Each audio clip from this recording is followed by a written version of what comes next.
ഓരോ തെരഞ്ഞെടുപ്പ് പിന്നിടുമ്പോഴും വോട്ടർമാരുടെ എണ്ണം കുറയുന്ന പ്രദേശമുണ്ട് അങ്ങ് വയനാട്ടിൽ. നൂൽപ്പുഴ പഞ്ചായത്തിലെ ചെട്ട്യാലത്തൂരിൽ നിന്ന് സ്വയം സന്നദ്ധ പുനരധിവാസ പദ്ധതിയിൽ കുടുംബങ്ങൾ നാടൊഴിയുകയാണ്. കഴിഞ്ഞ തവണ 500ഓളം വോട്ടുകൾ ഉണ്ടായിരുന്നിടത്ത് ഇക്കുറി വോട്ട് ചെയ്യുന്നത് 135 പേരാണ്.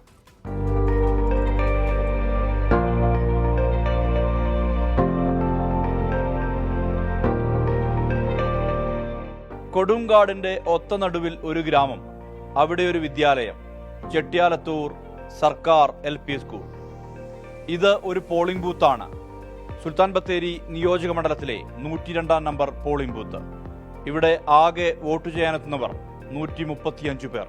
നേരത്തെ 500-ലധികം ആളുകൾ ഇവിടെ വോട്ട് ചെയ്യാൻ എത്തിയിരുന്നു. സ്വയം സന്നദ്ധ പുനരധിവാസ പദ്ധതി വഴി ആളുകൾ ഈ ഗ്രാമത്തെ വിട്ടൊഴിഞ്ഞുകൊണ്ടിരിക്കുകയാണ്.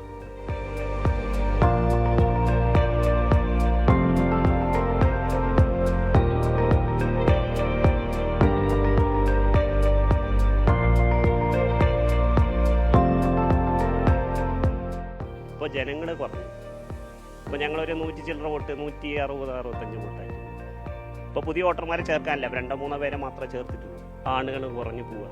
ഞങ്ങളിപ്പോൾ 7 ജനറൽ കുടുംബം ഇവിടെ ഉണ്ട്. 7 ജനറൽ കുടുംബം എന്ന് പറഞ്ഞാൽ സ്ഥലമുണ്ട്, ആള് സംഖ്യ ഇത് ആളെണ്ണമില്ല.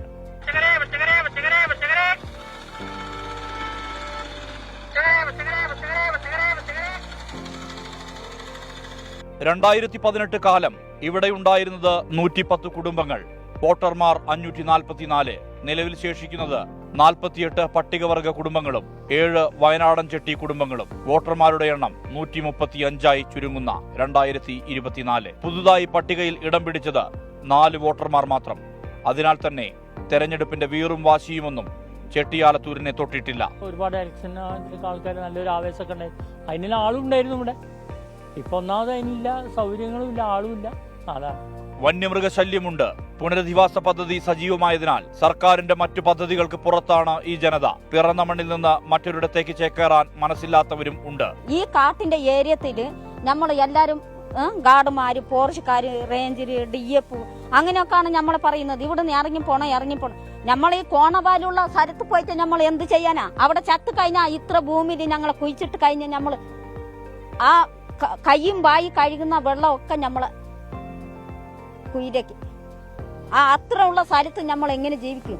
അടുത്ത ലോക്സഭാ തെരഞ്ഞെടുപ്പ് കാലത്ത് ഒരുപക്ഷെ ഇങ്ങനെ ഒരു പോളിംഗ് ബൂത്ത് ഓർമ്മ മാത്രമാകും. ഈ മണ്ണിൽ നിന്ന് വേരറ്റ് പോകാൻ കഴിയാത്തവർ പൊരുതി തുടരും. മനു ദാമോദരനൊപ്പം സുർജിത് അയ്യപ്പത്ത്, 24 വയനാട്.